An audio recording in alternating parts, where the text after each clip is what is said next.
મામલો એવો છે કે વર્ષમાં 4 દિવસ ઢેમેચા મૂળ પરિવાર જે છે, મૂળ પૂજારી છે, એ વર્ષમાં 4 દિવસ આજે પણ ધણીધર ભગવાનની પૂજા કરે છે.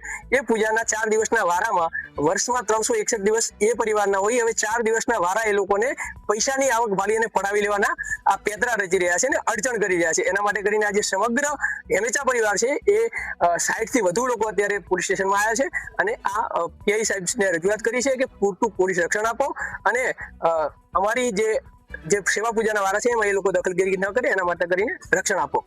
મામલો એવો છે કે વર્ષમાં 4 દિવસ ઢેમેચા મૂળ પરિવાર જે છે, મૂળ પૂજારી છે, એ વર્ષમાં 4 દિવસ આજે પણ ધણીધર ભગવાનની પૂજા કરે છે. એ પૂજાના 4 દિવસના વારામાં વર્ષમાં 361 દિવસ એ પરિવારના હોય. હવે 4 દિવસના વારા એ લોકોને પૈસાની આવક ભાળી અને પડાવી લેવાના આ પેતરા રચી રહ્યા છે અને અડચણ કરી રહ્યા છે. એના માટે કરીને આજે સમગ્ર ઢેમેચા પરિવાર છે એ 60 થી વધુ લોકો અત્યારે પોલીસ સ્ટેશનમાં આવ્યા છે અને આ પીઆઈ સાહેબને રજૂઆત કરી છે કે પૂરતું પોલીસ રક્ષણ આપો અને અમારી જે સેવા પૂજાના વારા છે એમાં એ લોકો દખલગીરી ન કરે એના માટે કરીને રક્ષણ આપો.